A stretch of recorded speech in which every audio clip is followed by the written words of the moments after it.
livro de Jó. Agora ficou melhor, né? Jó. Esther, Jó, Salmo, Provérbios. E aí? Vamos ler o capítulo 3 do livro de Esther. Este livro é maravilhoso, né? Para quem já leu, sabe que é maravilhoso. Capítulo 3 nos fala, irmãos. Capítulo 3, verso 1 diz assim: Depois destas coisas, o rei Assuero engrandeceu Ramã, filho de Amedata, Agagita, e exaltou e pôs no trono acima de todos os príncipes que estavam com ele. Todos os servos do rei que estavam à porta do rei se inclinavam e prostravam perante Ramã, porque assim tinha ordenado o rei a respeito dele. Porém, Mordecai, algumas Bíblias vai dizer Mardoqueu, mas é o mesmo nome, Mordecai ou Mardoqueu. Tá? Mordecai, porém, não se inclinava nem se prostrava.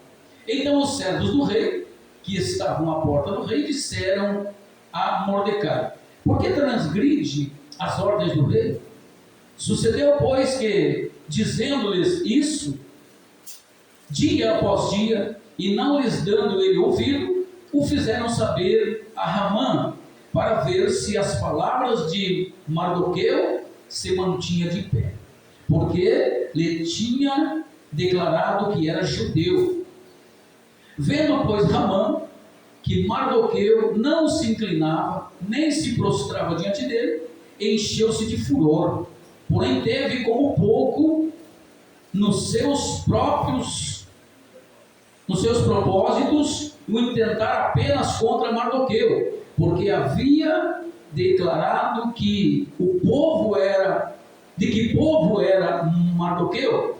Por isso procurou Ramã destruir todos os judeus, povo de Mardoqueu, que havia em todo o reino de Assuero. Até aqui, irmãos, vamos orar. Querido Deus, bondoso Pai, Tu é a graça, Tu é a sabedoria. Eu te peço, Senhor, unge os meus lábios com o poder do Espírito Santo, que eu venha falar, Senhor, aquilo que Tu queres. Que as palavras não sejam, Senhor, minhas, mas as Tuas palavras. Fala com os Teus filhos, trata com o coração deles, ilumina o nosso entendimento, dá-nos boa compreensão e guia-nos por Tua vontade. Assim eu oro em nome de Jesus e te agradeço.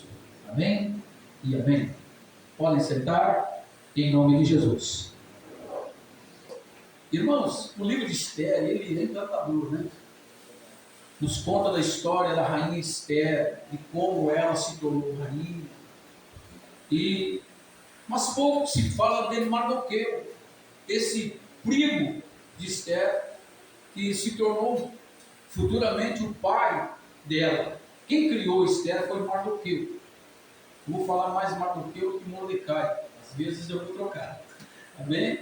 Então Mardoqueu criou a Esther desde pequena, como filha. E a história nos conta, irmãos, que o rei Assuero deu um lindo banquete, né? Eu vou contar a história da sua antiga esposa, Vasti. E ele se alegrou com os príncipes, todos os príncipes daquela época. E eles estavam numa grande festa, belíssima, um banquete recheado de bebidas, vinhos e tudo que tinha de coisas boas ali. E ele já estava embriagado com o vinho. Então ele manda chamar Vasti, a sua esposa, para apresentar aos príncipes, porque Vasti era muito bela, muito bonita. Ele queria apresentar a beleza da sua esposa. E a Bíblia diz que esta então se recusou, vir naquele banquete de bêbados. E o que aconteceu? Ele ficou furioso. Ele consultou os príncipes e os seus conselheiros, e eles disseram: o que vamos fazer diante de tal atitude? E eles foram aconselhar o rei. E eles aconselharam o rei Assuero a se posicionar contra a atitude de Vasti. Isso não pode ficar assim, porque se o rei fechar os olhos para isso, vai acontecer que todas as mulheres irão se rebelar contra os seus maridos. Isso não pode ficar assim. Essa mulher deve ser o quê? Deportada. Ela deve ser tirada do seu cargo, e outra deve ocupar o seu lugar. E Vasti perdeu então a ocupação, perdeu a sua autoridade de rainha. E aí começou-se então, através dos conselheiros, né, a procura em todo o seu reino de uma outra rainha para ocupar o lugar de Vasti. Eu estou contando essa história para chegar na Esther. Esther foi, resumindo aqui, a Esther, prima de Mardoqueu, filha, porque fora criada por ele, também foi, vamos dizer, trazida para a seleção, para ser, o rei deveria escolher uma rainha, para colocar no lugar de Vasti, a sua esposa, ele se rebelou contra ele, e junto com essa seleção de meninas virgens que vieram para serem selecionadas, de todas elas, o rei olhou para Esther e amou Esther de todo o seu coração, entregou o seu coração para ela, entregou o seu reino para ela. Até figurando isso aqui, trazendo o reino espiritual, né? A Esther representa a igreja e o rei, o nosso Deus amado. Ele olhou para nós e nos amou, e nos trouxe para ele. Então a rainha Esther foi posta como rainha no lugar de Vasti. Ela foi selecionada para isso. E juntamente foi trazido o seu tio, o seu pai, melhor dizendo, né, que a criara para servir à porta do rei. E estava lá a rainha Esther no palácio, era a rainha do rei Assuero, de todo o reino, e o seu pai, Mardoqueu, estava à porta do rei servindo. E ele foi usado por Deus para que o Mardoqueu, ele foi usado por Deus porque o povo de Deus, irmãos, é ordeiro. O servo de Deus, o Mardoqueu era servo de Deus. E ele era um homem como todo bom cristão. Ele sempre vai obedecer às leis, sempre vai ficar do lado dos governos, porque a gente entende que toda instituição humana é constituída por Deus. Então ele era amigo do rei, e ele queria cumprir as leis, e ele estava ali para defender o rei, apoiar o rei no que fosse preciso. E ele descobre então uma conspiração de morte contra o rei. 2 eunucos queriam envenenar o rei, matar o rei, e cai isso nos ouvidos de Mardoqueu. E Mardoqueu faz com que essa conspiração chegue aos ouvidos do rei, e eles examinaram e foi constatado verdade. Então Mardoqueu salvou a vida do rei, e esse ato de bondade, de ação para com o rei, ficou registrado nas crônicas do rei. Mas ele não recebeu nenhum recurso, nenhum presente, ficou só registrado. E o que nós lemos aqui, irmãos, no capítulo 3, é o grande conflito entre agora Mardoqueu, né, que havia salvado a vida do rei, estava servindo ao rei com lealdade, com humildade, com sujeição. O primeiro príncipe, Hamã, que depois do rei era ele, o primeiro príncipe, eles entraram em conflito. E eu quero já começar na mensagem aqui. Pensa que se tornar cristão é fácil, irmão? Pensa que é fácil ser um judeu, ou seja, um cristão legítimo? Para ser um cristão legítimo, tem que estar preparado para os conflitos, para as lutas, para as perseguições. Porque eles eram opostos, seus pensamentos eram opostos. Hamã era chamado de Agagita. O rei Agag era o principal rei dos Amalequitas. Ele era um Amalequita, um inimigo de Israel. Então Mardoqueu entendeu contra quem estava lidando. Hamã é um inimigo. E se ele é um inimigo, eu não vou me curvar diante dele. Porque a ordem do rei é que todos os servos e os príncipes, ao passar Hamã por eles, o primeiro príncipe, deveriam se curvar diante dele, expressar adoração. Mas Mardoqueu era crente verdadeiro, e ele conhecia a lei do seu Deus, que está escrito: adorarás somente o Senhor teu Deus, e somente a Ele darás culto. Um judeu jamais se curva diante de um outro ser, ou seja, pessoa, ou diante de qualquer outra divindade. Por quê? Porque ele é fiel ao seu Deus. Um judeu jamais se dobra, se curva diante de um ser que não seja o Todo-Poderoso. O grande é o Shaddai, o todo, o Criador dos céus e da terra. Um judeu legítimo, ele só se curva diante do Senhor que fez os céus e a terra. Então houve esse conflito entre eles. Ramã não gostou, ficou furioso. Todos se curvavam. Quando Ramã, o príncipe, o primeiro príncipe, vinha, todos se curvavam e adoravam. E Mardoqueu ficava na sua posição. A nossa posição, meu Deus, incomoda os príncipes das trevas. Mas eu quero dizer para vocês, continue na sua posição. Amém. Continue sendo fiel. Seja crente. Porque Satanás, em todos os tempos, ele levantou príncipes. E por meio desses príncipes, ele exigiu adoração do povo de Deus. Satanás é uma espécie de imitação de Deus. Ele sabe que só Deus é digno de todo louvor e toda adoração. Mas ele quer o quê? Ele também quer ser adorado. Na figura de Ramã, está aqui a figura de Satanás, esperando a adoração do verdadeiro judeu. E o judeu está resistindo, não está se curvando. E ele ficou furioso, a Bíblia diz.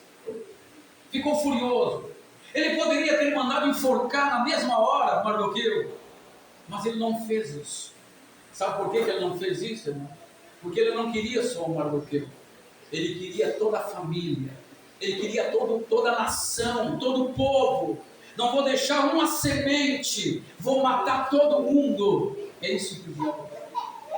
Matar toda a semente verdadeira do povo de Deus. Só que ele não tem poder para isso. Né? Ele não tem nenhum poder contra nós. E a mensagem é essa: fique firme na sua posição. Não se dobre, não se curve. Continue servindo a Deus com muita honra, com muita humildade. Amém? Satanás quer que o verdadeiro cristão hoje se curva diante do sistema falido. Hoje a gente vê muitos cristãos se vendendo por cargos políticos, por posição na sociedade, negando a fé. O que é isso? É se curvar. É se curvar, é ceder. O que se corromper é se curvar. Tem muito crente hoje se curvando, cedendo, deixando de crer. O que tem? Só hoje. Entendeu?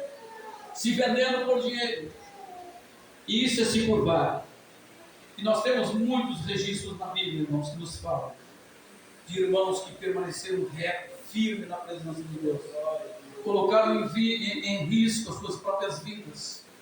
Como aqueles 3 jovens que é muito citado na Bíblia: Sadraque, Mesaque e Abednego. Quando Nabucodonosor levantou aquela grande estátua e ordenou que todo o seu reino se curvasse e adorasse aquela estátua, aqueles 3 jovens judeus ficaram em pé, enfrentando o império das trevas, que queria adoração, queria que eles se curvassem. E o rei ficou tão furioso que mandou acender a fornalha 7 vezes mais e lançou eles vivos lá dentro. Só que eles não caíram sozinhos, porque a Bíblia diz que o quarto homem entrou com eles. Deus entrou, o Deus da salvação, o Deus que é responsável pela nossa vida. Quando nós somos fiéis a Deus, Deus age, Deus salva, Deus protege, Deus abate os nossos inimigos, Deus confunde os nossos inimigos, Deus envergonha os nossos inimigos, e nós nos levantamos para adorar a Deus e cantar. Deus entra conosco em qualquer fornalha, em qualquer batalha. É isso que eu quero dizer para você: não se dobre, não se venda, não se curve, permaneça crente. Venha a crise, não se venda, continue crente. Amém. Puro, verdadeiro. É isso que Deus exige do seu povo, irmãos: lealdade, fidelidade. Ramã não descansou, ele não sossegou, Ele perdeu a paz, ele ficou perturbado. Ele traçou um alvo de destruição, ele mirou Mardoqueu: vou matar, vou destruir. E enquanto ele não armou toda a arapuca, ele não sossegou. O inimigo, ele não vê, ele não desiste na primeira, irmãos. Se você venceu o diabo hoje, se prepare, amanhã tem que vencer de novo. Porque ele não vai dormir, ele não vai para outro país, ele vai rodear a tua casa. A Bíblia diz que o nosso adversário, ele anda ao derredor, procurando uma brecha. Ele vai ter que deixar uma brecha, ela vai ter que deixar uma brecha. E quando eu vou entrar com destruição, eu vou matar, roubar, vou destruir. Esse é o propósito do diabo. Então não deis lugar ao diabo. Guarde o seu coração para Deus. Amém. Seja crente. É melhor andar com Deus, ter a aprovação de Deus, os olhos de Deus sobre nós, do que agradar a homens, do que agradar a governos, do que agradar pessoas, sistemas religiosos. Nós temos que agradar o nosso Deus. Isso é importante. Isso é importante. Trace isso na sua vida. Não queira agradar pessoas, queira agradar a Deus, porque Ele é o único que tem a chave da vida e da morte. Estou falando de salvação agora. Hoje nós estudamos Apocalipse, capítulo 3. E Jesus é aquele que tem a chave de Davi, aquele que abre e ninguém fecha, aquele que fecha e ninguém abre. Isso significa, irmãos, que só Ele tem todo o poder. Chave é símbolo de autoridade. Quem tem toda a autoridade no céu, na terra, debaixo da terra, não é o diabo, é Jesus. E é Ele que manda a gente ir para lá ou não. É Ele que tem a autoridade e o poder. Entende, irmãos? Então nós temos que nos submeter a Ele. Está debaixo do seu governo, debaixo do seu poder, em pé, diante do Senhor, adorando e servindo ao Senhor. Então Mardoqueu permaneceu firme de pé. Mas Amã não desistiu. Ele foi até a presença do rei, depois no verso 7, que acompanha na sua Bíblia aí. Ele vai até a presença do rei e diz: olha, o rei, tem um povo aí diferente do nosso. Eles têm umas ideias diferentes. Eles não pensam como a gente. As leis dele não são as mesmas nossas. Ele mentiu, porque o diabo é mentiroso. Porque todo judeu verdadeiro, ele cumpre as leis morais, as leis da sociedade. Ele só não se curva diante de qualquer entidade, de qualquer Deus. Mas como o diabo é mentiroso, ele usou a ferramenta que ele sempre usa. Chegou diante do rei e disse: olha, tem um povo aí que não faz caso de ti, não obedece, as leis deles são diferentes das nossas, vamos matar todo mundo, eles são contra nós. E o rei disse: tudo bem. Se é contra nós, é inimigo nosso, está declarado guerra. Morte aos judeus. Morte aos judeus. Pegou e deu o anel dele, o anel de selar. Selar contrato, selar. Deu o anel dele para Amã, o primeiro príncipe. Então é sancionada uma lei, um decreto.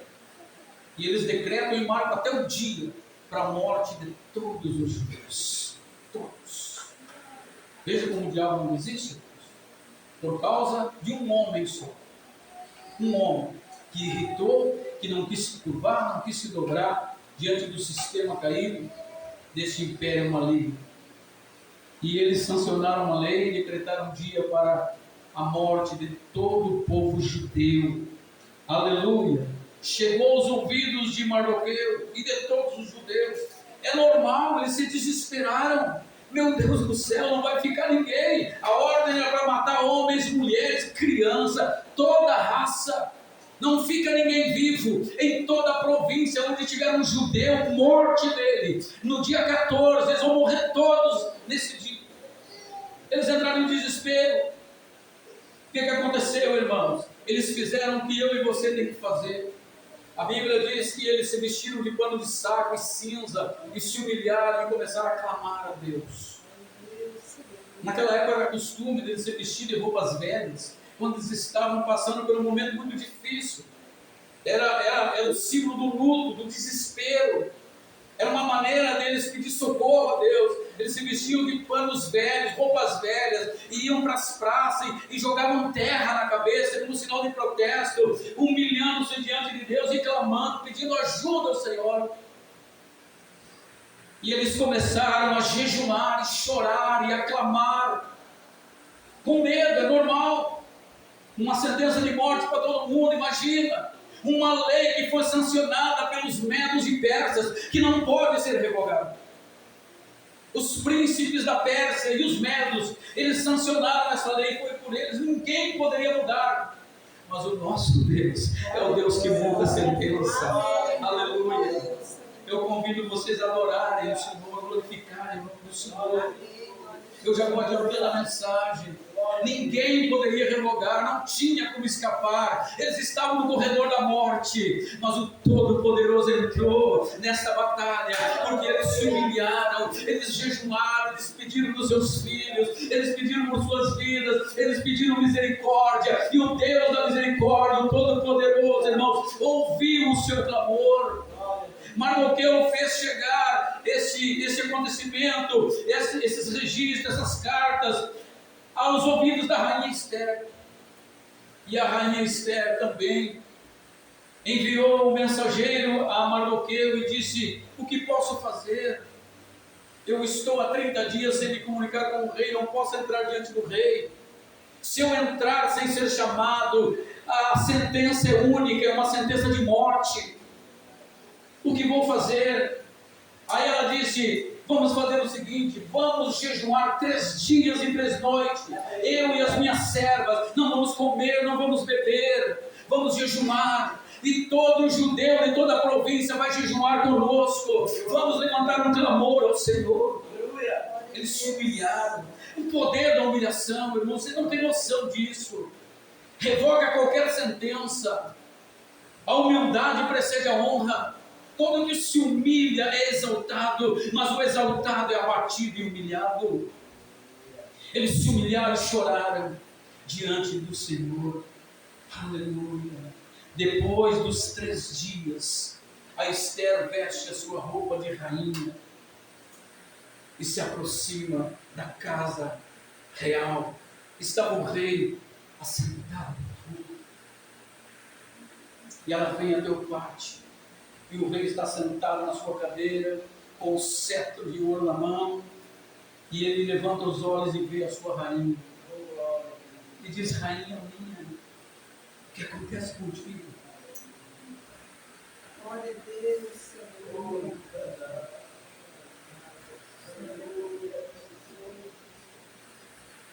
A rainha Esther representa a igreja.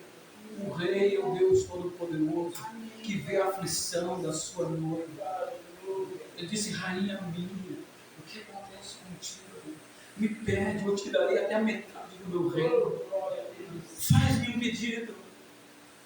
E ela se aproximou e tocou no cetro de ouro. Ela recebeu misericórdia, não foi destruída. É o que Deus tem para nós, meus irmãos. Não um cetro de ferro esmagador. Deus, Ele estende para nós nessa noite o cetro da misericórdia, o cetro do amor, o cetro da bondade. Você pode tocar nesse cetro nessa noite, porque você é a rainha amada do Senhor.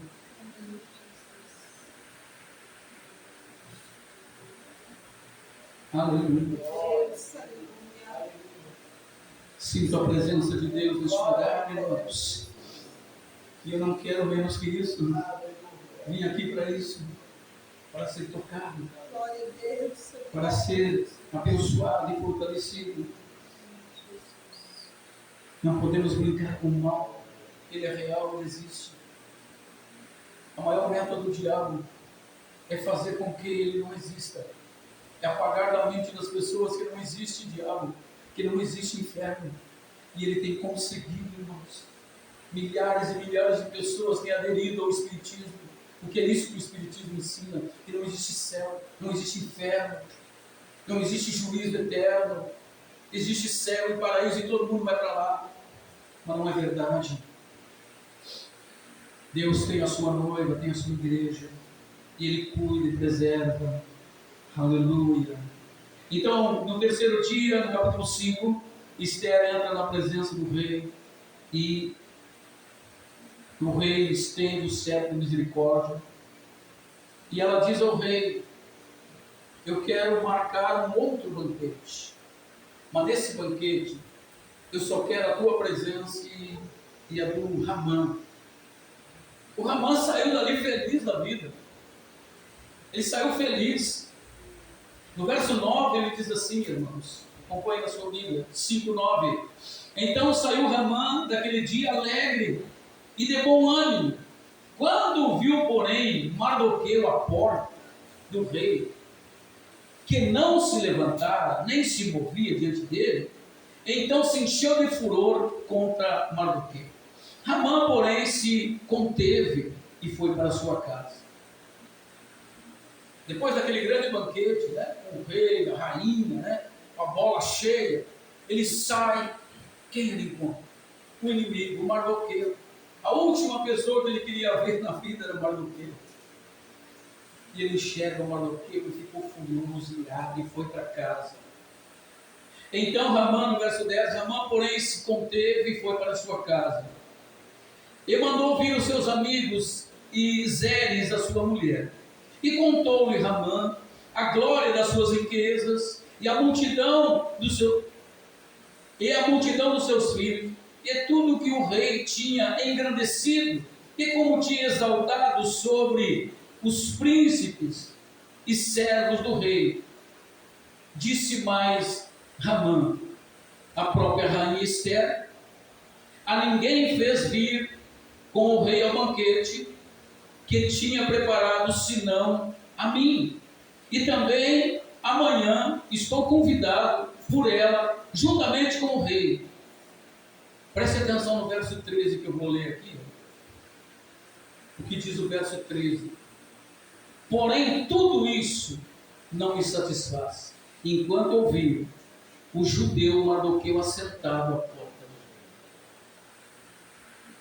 rei. Ele chega na casa dele e conta as glórias, todas as bênçãos. Eu sou o primeiro príncipe, eu fui honrado pelo rei, eu tenho tudo, servos ao meu comando, mas eu não tenho paz, eu não tenho sossego, enquanto eu não ver esse judeu morto. Irmãos, eu consigo ver aqui a ira de Satanás. Vocês conseguem? Vocês conseguem entender nessa mensagem? Ele tinha tudo, todo o ouro, toda a prata, entendeu? Tudo que uma vida pode oferecer para uma pessoa, ele tinha tudo. Ele disse: mas tudo isso não me satisfaz, enquanto eu estiver enxergando um crente vivo. Essa é a voz do Satanás. Satanás é o príncipe desse mundo, e ele manipula e compra reis, governadores, e todos, menos os crentes. Mas ele não se satisfaz. Isso não é o suficiente. A meta dele principal é a igreja do Senhor. Ele quer destruir a sua alma. Ele quer destruir a sua vida. Ele quer que você morra. Essa é a meta do diabo. Ele não tem outro propósito. Ele circunda toda a terra. Ele já derrubou muitos reis, muitos famosos, milionários.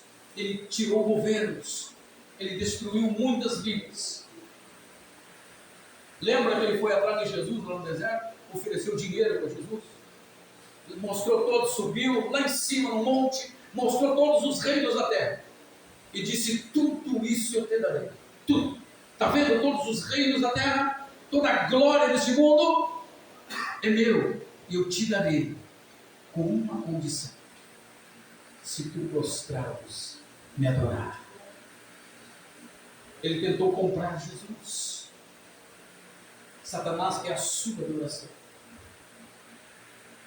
Ele quer que você o sirva.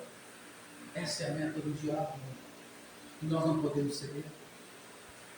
Jesus disse: o que adianta o homem ganhar o mundo inteiro e perder a sua alma?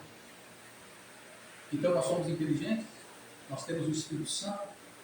É preferível perder o mundo, perder tudo, mas não perder o arrebatamento da igreja.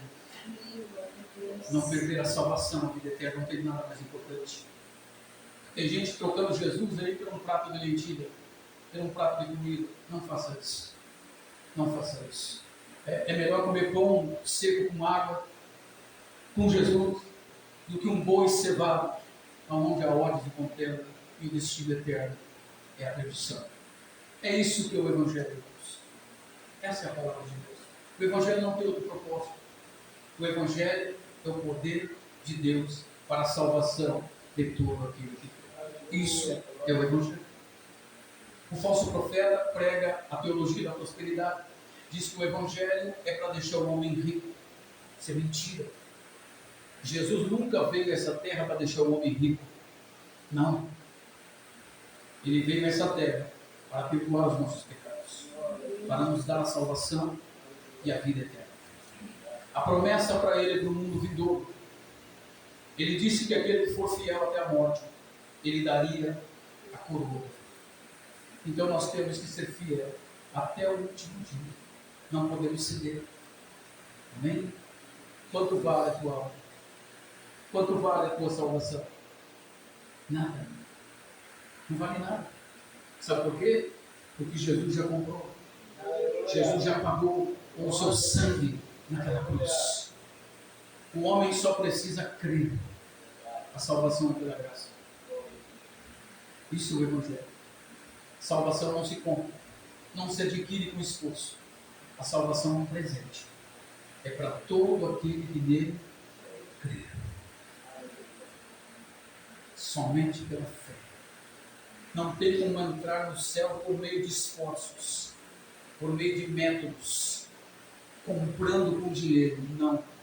A salvação é pela fé. E fé somente em Jesus. Amém? Esse é o meio, este é o Evangelho, meus irmãos. E Satanás quer isso. A sua adoração, a sua submissão e ser o Senhor da sua vida. Ele quer conduzir. E ele tem conduzido pessoas, milhares e milhares de pessoas. Ele tem arrastado para os carnavais. Ele tem arrastado para a prostituição. Ele tem conseguido. Não brinque. Paulo disse que nós não podemos ignorar os desígnios de Satanás. Os desígnios dele é matar, roubar e destruir. Ele é o grande sedutor da humanidade. Ele é a grande serpente que seduziu Eva. Cuidado para quem você está dando os seus ouvidos. A Eva deu os ouvidos. Deu ouvidos a ele, a sua mentira. E ela morreu. Nessa noite eu quero dizer para você: ouça a voz de Deus. Ouça a voz do Espírito Santo. Seja fiel ao Senhor. Ande com o Senhor. Queira estar do lado do Senhor. Então, meus irmãos, resumindo a história, Deus ouviu o clamor do seu povo, o jejum, e abateu o seu inimigo. Ramã tinha preparado uma forca para enforcar Mardoqueu. Não vou contar toda a história, não dá tempo. Ele havia planejado enforcar Mardoqueu. E ele prepara uma forca lá na sua casa para enforcar Mardoqueu. Mas a Bíblia diz que Deus revogou a sentença, virou a sentença. E nessa forca foi enforcado o próprio Ramã. Ele foi enforcado nessa forca. Vocês entendem, irmãos? Aqueles que vêm contra nós, eles não lutam contra nós, eles lutam contra o nosso Deus. Porque Deus está na frente. Para chegar em nós, tem que passar por Ele. Quem vence Deus? Amém? A Bíblia diz: eu sou o bom pastor, e o pastor vai na frente das ovelhas. Para chegar nas ovelhas, tem que passar pelo bom pastor. Quem passa por Jesus? Nós vamos atrás dele. Ele nos conduz para a vida eterna. Ele vai na frente, nos guiando. Então, podemos dizer que somos um povo invencível. Porque quem vence Deus? Deus guerreia as nossas guerras. Ele é o nosso pastor. Pastor é protetor. É aquele que provê o alimento. Deus é tudo isso e muito mais. O Deus que revoga a sentença. O Deus que muda a nossa sorte e nos abençoa. Resumindo, irmãos, Mardoqueu se tornou ele o primeiro Cristo. Foi muito abençoado. E por que ele foi muito abençoado? Porque ele não cedeu. Em tempo de crise, ele não desistiu. ele não recuou, ele continuou confiando, ele continuou sendo crente, sendo leal ao Senhor. Irmãos, a vida cristã é assim, não é só tempo de glória, de vitórias, há tempos difíceis, crises, nós vamos enfrentar muitas lutas nesta vida, muitas mesmo, muitos conflitos, porque a nossa posição, o nosso caráter é diferente, nós pensamos diferente, nós olhamos diferente, as nossas ideias são diferentes, vocês entendem? Nós temos um outro pensamento, porque a nossa mente foi renovada pela palavra de Deus, os nossos pensamentos não são impuros, por isso não tem como conciliar luz com trevas, nós somos luz, não tem como ser amigo do mundo, vocês entendem? Nós temos que viver à parte, viver para a glória de Deus. Esse é o preço que o cristão tem que pagar, o preço da solidão, muitas vezes sem amigos, muitas vezes perdemos amigos, perdemos emprego, isso é uma verdade que eu estou dizendo. Você se ajusta no emprego, quando você começa a dizer que é crente, começa lá em uma grande luta, uma grande perseguição. Eu não gosto de crente, crente é nojento, crente censura, não pode isso, não pode aquilo, crente é nojento, eu não gosto de crente, e você começa a perder os amigos na escola. Você tem um ou dois porque são crentes, ou é católico, você tem apenas um ou dois, porque o povo de Deus é escolhido, é separado, é santo, e nós temos que nos conformar com isso, irmãos. Se você quiser ser amigo do mundo, você constitui-se inimigo de Deus. Vocês entendem? Então isso é a verdade do Evangelho. E nós temos que nos conformar com a vontade de Deus, sabe por quê? Porque nós somos peregrinos. Nós não somos desse mundo. Nós não pertencemos a este mundo. A nossa pátria é os céus. É para lá que temos que olhar. Paulo disse: buscar as coisas do alto. Nossa pátria é os céus. Todo cristão que nasceu de novo sabe disso. Nós não somos daqui. Jesus disse: vós não sois desse mundo, como eu não sou desse mundo. Eu vos escolhi. Amém? E para encerrar, João 14, ele disse: vou preparar-vos lugar. E quando tiver tudo preparado, eu voltarei. Então nós vivemos por essa promessa. Jesus prometeu voltar para buscar um povo zeloso e de boas obras, para buscar a sua igreja. E nós temos que estar preparados, esperando o arrebatamento. O pecador não acredita, o ímpio não acredita, mas acreditando ou não, não interessa, vai acontecer. Vai acontecer. Porque Deus não depende se o ímpio acredita ou não. Deus, ele vela sobre a sua palavra para cumprir. Se ele prometeu que vai vir, ele vai vir. E a Bíblia diz que todo olho verá, todas as nações se lamentarão e verão vindo no céu o Filho do Homem com poder e glória, e vai entrar em juízo com toda a raça humana. Ele vai separar as ovelhas dos cabritos, ele vai dizer às ovelhas, vai colocar na sua direita, e os cabritos à sua esquerda, e vai dizer às suas ovelhas: vinde, bendito do meu Pai, entrai na posse do reino que está preparado desde antes da fundação do mundo. E aos cabritos que estiveram à esquerda, aqueles que rejeitaram o Evangelho, aqueles que rejeitaram a Cristo, não creram na mensagem da cruz, ele vai dizer: apartai-vos de mim, malditos, para o fogo eterno. Isso é o juízo, e o juízo de Deus está vindo aí, e o sinal está na nossa frente. Nós estamos assistindo o que está acontecendo. O maior sinal é a frieza espiritual, a apostasia. O que é apostasia? O abandono da fé. O abandono da fé. Hoje o que mais a gente vê nas igrejas, as igrejas vazias, as pessoas não conseguem crer. Isso é apostasia, deixar de crer em Deus, para crer em adivinhos, para crer na cigana, em tantas outras coisas. Vocês entendem, irmão? Então cuide do que tens, cuide da sua fé, nutra a sua fé. A fé, irmãos, de que maneira ela vem? O que a Bíblia diz? A fé, ela vem pelo ouvir. Então, se você não ouvir o Evangelho, não adianta dizer que tem fé, porque é mentira. Porque a fé só tem um meio de vida. Ela só vem por meio de ouvir o Evangelho.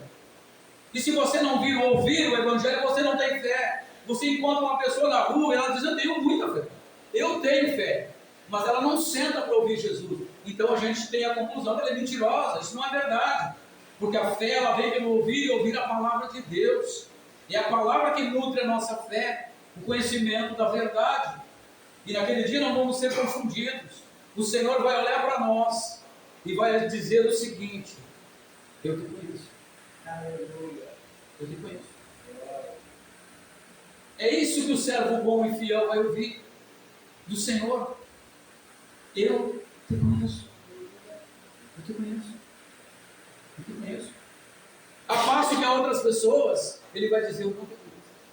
Ah, não, eu não te conheço. Não, mas eu ia na igreja. Eu não te conheço. Não, mas eu curei, expulsei demônio, falei em línguas, fiz milagres. Eu não te conheço. Eu não te conheço. Porque Jesus só conhece as ovelhas. Aqueles que se submetem, aqueles que não se curvam, aqueles que não se vendem, não se corrompem. Então, o nosso maior desafio, irmãos, acreditem em vocês, o nosso maior desafio é ser santo, separado, ser separado. Isso não quer dizer que não vamos pecar, não é isso. Vamos pecar o dia todo. Só que o santo, o verdadeiro cristão, ele peca e vai para o joelho e chora. Senhor, pequei, me perdoa, Senhor. Chora, como Israel chorou. E Deus, tudo bem, meu filho. Está aqui o perdão, eu te perdoo. Amém? Levanta, vamos de novo. É assim mesmo. É a vida cristã. Nós não somos perfeitos. Não atingimos ainda o nível da perfeição. Vocês entendem, irmãos? Temos que nos sujeitar. Amém? E eu quero encorajar vocês, irmãos. Eu não venho pregar aqui um evangelho cor-de-rosa. Não. Eu prego o verdadeiro evangelho. Quer seguir Jesus? Se prepare. Já foi perseguido? Se não foi, vai ser. Essa é a verdade. Entrou com o evangelho, nasceu de novo, ganhou muitos inimigos. Se prepare. Se prepare para lutar e vencer. Porque esse é o destino do crente. Muita luta, mas muita vitória. Porque todas as vezes que nós entramos no combate, Deus entra na frente e abate os nossos inimigos e o nome dele é glorificado.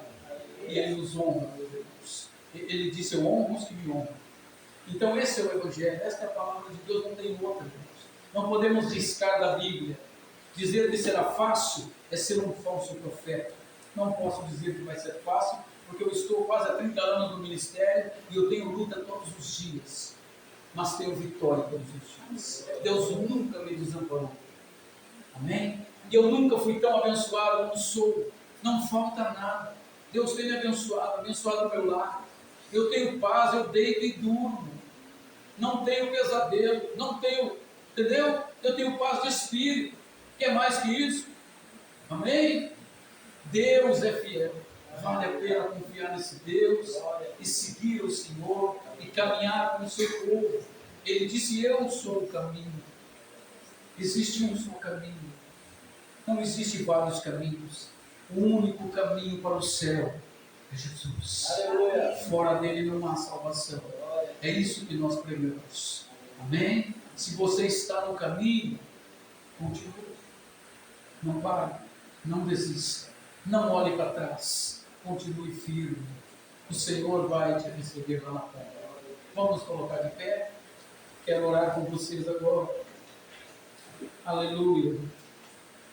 Meu maior propósito, irmãos, como pregador, é pregar a salvação.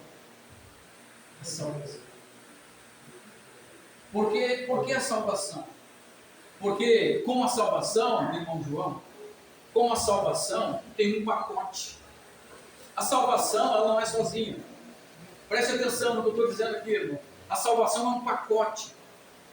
Quando a pessoa é salva, ela é curada, ela é liberta, ela é abençoada, ela é próspera, porque a salvação é um pacote, entendeu? Ela recebe paz no coração, ela é feliz, porque ela tem uma esperança que é verdadeira, vale a pena você viver por isso. Então a salvação é a primeira coisa que tem que acontecer na vida da pessoa, porque a pessoa, quando é curada, ela não é salva, ela pode morrer e ir para o inferno. Ela foi curada por Jesus, mas não foi salva. Ela vai morrer e vai aonde? Vai para o inferno. Então não adiantou nada a cura. Por isso que eu não coloco cura na frente. Na frente tem que ter conversão, salvação. A cura vem com a sua fé que Deus dá. Quando o crente está doente, ele dobra o joelho e diz, Senhor, me cura. O Senhor tem poder para isso. Dali meia hora, levanta fazendo tudo. Porque é a fé, irmãos, que cura. É a fé que liberta. E essa fé Deus colocou no seu coração. Então viva pela fé, sirva a Deus, não desista. Quando você pensar em desistir ou largar tudo, eu convido a vocês a olharem para a cruz. Olhem para a cruz. Jesus desistiu. Quando estavam cravando aqueles pregos nas mãos, nos pés. Quando ele carregava aquela coroa de espinho que entrou no seu crânio. Quando ele recebeu o chicote, ele desistiu. Não, eu fui teu filho para comprar para nós a salvação. E ele disse: eu vos dei o exemplo, sigam-me. Quem quiser ser meu discípulo, toma a sua cruz e siga-me. Jesus nos dá uma cruz para carregar. Vocês entendem, irmãos? Ele já comprou e garantiu a salvação. Quando estiver muito difícil, olhem para a cruz de Cristo. Como o meu mestre suportou, eu vou suportar. Por amor a Ele. Ele me comprou, Ele me salvou, eu sou igual a Ele, eu tenho o mesmo Espírito, aleluia, eu tenho a mesma fé, a mesma obediência, eu sou parecido com Ele, Ele não desistiu, eu não vou desistir, Ele foi perseguido e odiado, não importa, Ele fez a vontade do Pai, eu vou fazer a vontade do Pai, Ele não parou, eu também não vou parar, eu vou seguir os passos do meu Mestre. Isso é ser discípulo, é seguir os passos de Jesus, é suportar perseguição e luta para fazer a vontade do Pai. Isso é o Evangelho, irmão. Não é carro novo, casa própria. O Evangelho é seguir os passos de Jesus, é cruzar onde Ele cruzou, é pegar a cruz e carregar e dizer: Senhor, se é possível, passa de mim esse cálice, sem que eu beba, mas contudo seja feita a tua vontade aqui na terra como no céu. Aleluia! Isso é o Evangelho. Isso é o Evangelho, irmãos. O resto é palha, é mentira. Jesus nos deu uma cruz para carregar e pregar o nosso pecado, o nosso velho homem, e viver em novidade de vida. A partir de agora, eu sou mais do que vencedor, por meio daquele que me amou. Ele me ungiu com o poder do Espírito Santo.